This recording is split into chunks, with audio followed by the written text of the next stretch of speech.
Hi friends, అందరికీ welcome back to my channel.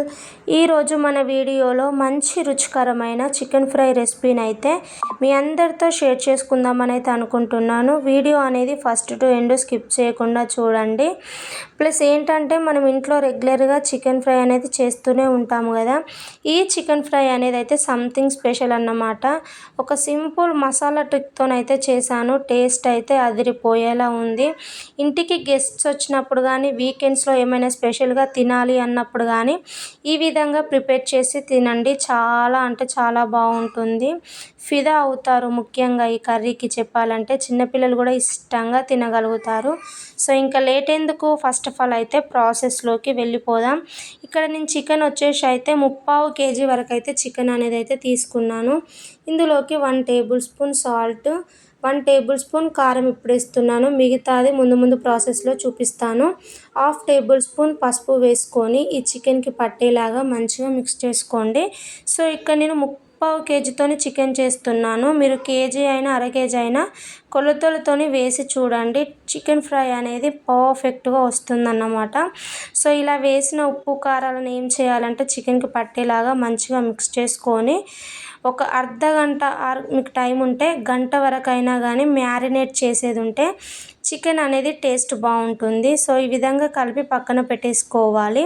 Next stove పైన ఒక గిన్నెను పెట్టుకొని 4-5 టేబుల్ స్పూన్స్ వరకు ఆయిల్ అనేది యాడ్ చేసుకొని 1/2 టేబుల్ స్పూన్ జీలకర్ర, ఒక 2 పెద్ద సైజు ఉల్లిగడ్డలు అనేవి అయితే ఈ విధంగా కట్ చేసి తీసుకున్నాను. చిన్న పీసెస్లా కట్ చేసి తీసుకుంటేనే బాగుంటుంది. మనకి ఎప్పుడైనా ఆనియన్స్ తొందరగా మగ్గాలి అంటే సాల్ట్ వేస్తే తొందరగా మగ్గిపోతాయి. నేను ఆల్రెడీ ఇంతకుముందు చికెన్లో సాల్ట్ వేసాను కదా, ఇక్కడనైతే కొద్దిగా వేస్తున్నాను. మీరు చెక్ చేసుకొని వేయండి, మరీ బాగా వేయద్దు. సో చూడండి మంచిగా గోల్డెన్ కలర్లోకి ఫ్రై అయ్యాయి కదా. సో ఇప్పుడు ఇందులోకి 2 టేబుల్ స్పూన్స్ వరకు అల్లం వెల్లుల్లి పేస్ట్ అనేది వేసుకొని పచ్చివాసన పోయేంతసేపు ఆయిల్లో మంచిగా ఫ్రై చేసుకోవాలి. అల్లం వెల్లుల్లి పేస్ట్ కాస్త ఫ్రై అయిన తర్వాతకి మనం ఇంతకుముందు కలిపి పెట్టుకున్న చికెన్ అయితే యాడ్ చేస్తున్నాను. సో చికెన్ ముక్కలకి ఆయిల్ పట్టేలాగా మంచిగా మిక్స్ చేసుకుంటే సరిపోతుంది. ప్లస్ మనం ఫ్రై చేస్తున్నాము కాబట్టి మరీ ఫ్లేమ్ అయితే హైలో పెడితే అంత మాడిపోతుంది, లోపలి వరకు కుక్ కాదు కదా. సో మిడిల్ ఫ్లేమ్లో పెట్టుకొని ఒక 10 మినిట్స్ పాటు ఉడికించుకోవాలి అన్నమాట. సో మధ్యలో చెక్ చేసుకోండి, మాడిపోతుంది కదా. సో మసాలా ప్రిపరేషన్ కోసం ఒక మిక్సీ జార్లోకి ఒక 10 మిరియాలు, లవంగాలు, 1 ఇలాచి, 1 దాల్చిన చెక్క, స్టార్ ఫ్లవర్, అలాగే 1 టేబుల్ స్పూన్ వరకు ధనాలు, 1/2 టేబుల్ స్పూన్ జీలకర్ర, 3 జీడిపప్పులు, 1 బగారాకు చుంచి వేసాను, 5-6 ఎండుమిర్చి వేసుకొని అయితే మిక్సీకి వేసుకోవాలి. మరీ మెత్తగా అవసరం లేదు, బరకగా గ్రైండ్ చేసుకుంటే సరిపోతుందన్నమాట. సో చికెన్ ఫ్రైలోకి అయితే ఈ మసాలా అనేది బాగుంటుంది.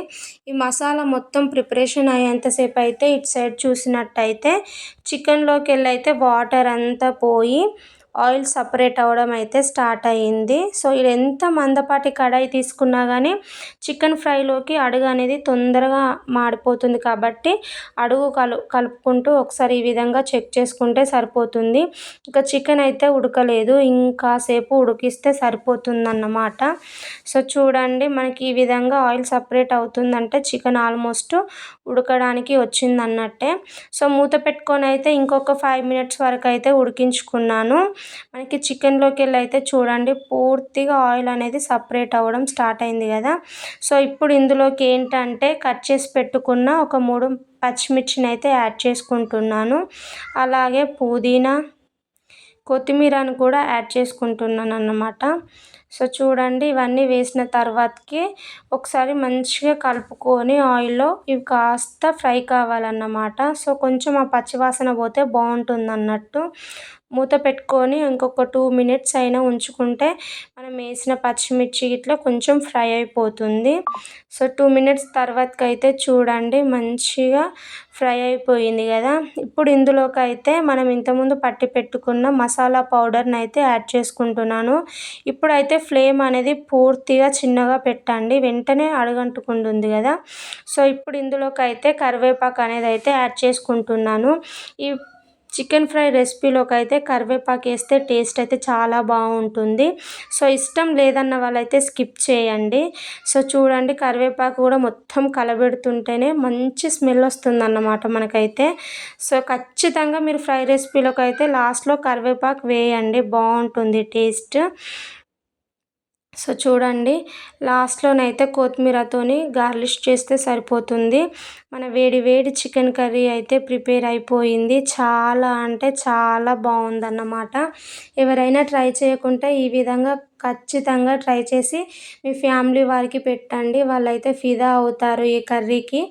సో ఈ వీడియో అయితే మీ అందరికీ నచ్చిందని అనుకుంటున్నాను. మా వీడియో కనుక మీకు నచ్చినట్టయితే లైక్ చేయండి, షేర్ చేయండి, కామెంట్ చేయండి. ముఖ్యంగా మన ఛానల్ని అయితే సబ్స్క్రైబ్ చేయడం అయితే మర్చిపోకండి. అలాగే పక్కనే ఉన్న బెల్ ఐకాన్ని యాక్టివేట్ చేసుకోండి. మేము పెట్టే వీడియోస్ నోటిఫికేషన్స్ లాగా వస్తాయి. ది బెస్ట్ చికెన్ రెసిపీ అనే చెప్పగలను. టేస్ట్ అయితే చాలా అంటే చాలా అంటే చాలా బాగుంది. Thank you for watching friends.